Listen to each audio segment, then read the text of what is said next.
Well, hello, my YouTube friends and family, fellows and gals. Today we have lot 57, and we are back at regular Harlequin Romances. And don't forget, this is 10 for $2. And you can contact me on my Facebook under Minda's Bookstore and more, or Tammy's Makeup Treats in gmail.com, and just type in whatever lot you're interested in. I'll post it on my Etsy, and you can purchase from the link there. So with that, we will get into book number 1. This one is called Witchwood by Mary Wibberly. This is Harlequin Romance 2245, and it's copyrighted 1979. Now, sometimes these books will have a copyright, and they'll have a date when they were actually copyrighted, and then they have reprintings. I use the reprinting date as the copyright so that you know it's a later copy, just so you know. So, this is what the book looks like, and this is what it's about. Beth resented this man's interference. She had been elated to discover that she had a grandfather still living. Naturally, she wanted to meet him as soon as possible.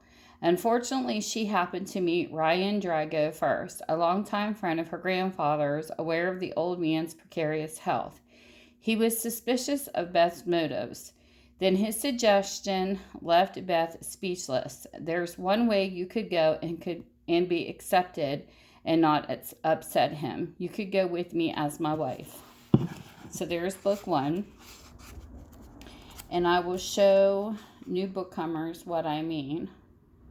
Okay, like you see the copyright date here, and it says 1978. Okay, so then you go down, it says copyright. And then it has 1979 in Australia and the Philippines. Well, when this book was written, the last date would have to be the one that it is. It's only common sense. They never predate books. So here you have published March 1979. So that kind of outrules the copy of 1978 for this particular book, or it wouldn't have a later date. So this is the date I go by when I say the copyright, so that you know it's not the 1978 edition, but it is the 1979 copy. So that's what I mean by that. So with that, I hope you learned something for people that didn't know.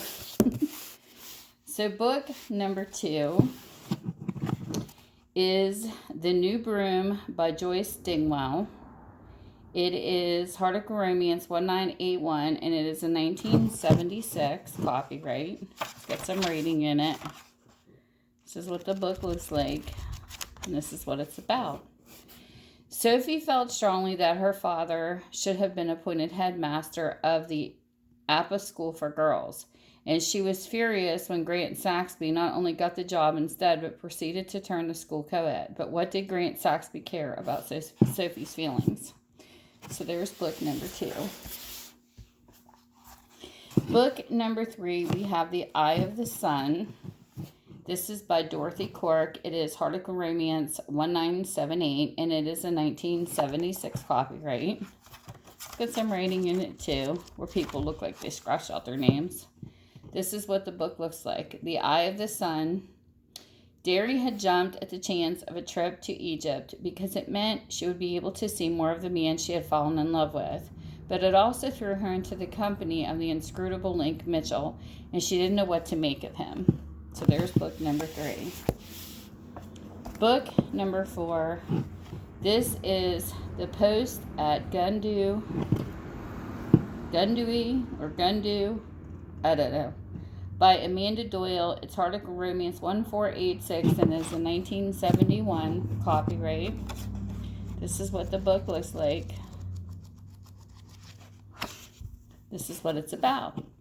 Lindsay thought she had been rather clever to obtain the post of bookkeeper at Gundooee Station in Australian outback, although she might be said to have got it under false pretenses, but the forbidding station manager, Rod Bennett, didn't think she had been either clever or amusing.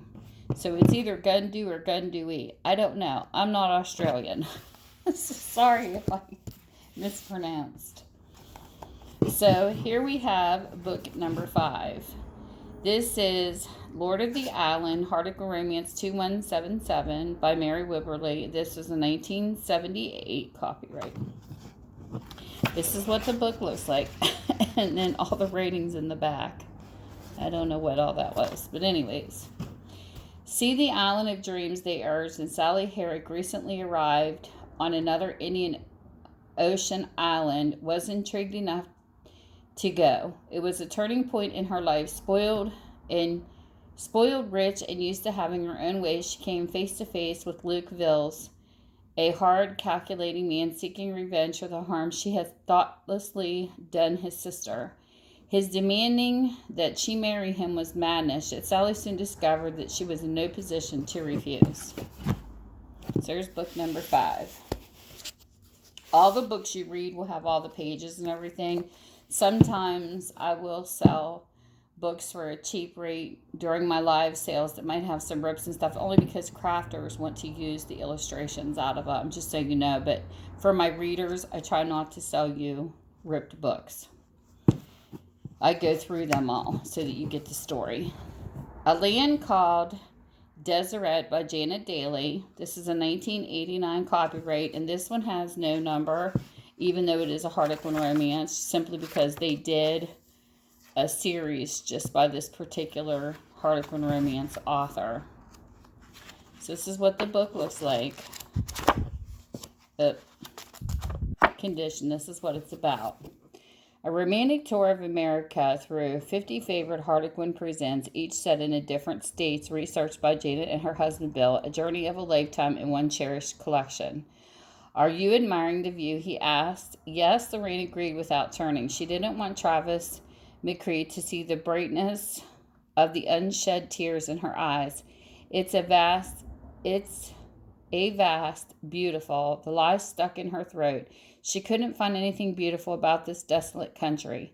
Nothing, she finished with cold, blatant truthfulness. You could be right. Travis considered her reply. Lorraine felt the gaze on her. Heat rushed through her body as she realized he was applying the description to her instead of the land. A beautiful nothing. So there is Harlequin Romance 6. Then we have Harlequin Romance number 7. This is a 1969, The Silver Fishes by Lucy Gillen, or Jillian. That's what the book looks like. And it's Harlequin Romance 51408. This one does have a little tear in the back part of it. But I like making sure you get your stories. So we have The Silver Fishes. Richard Maxwell was a very attractive,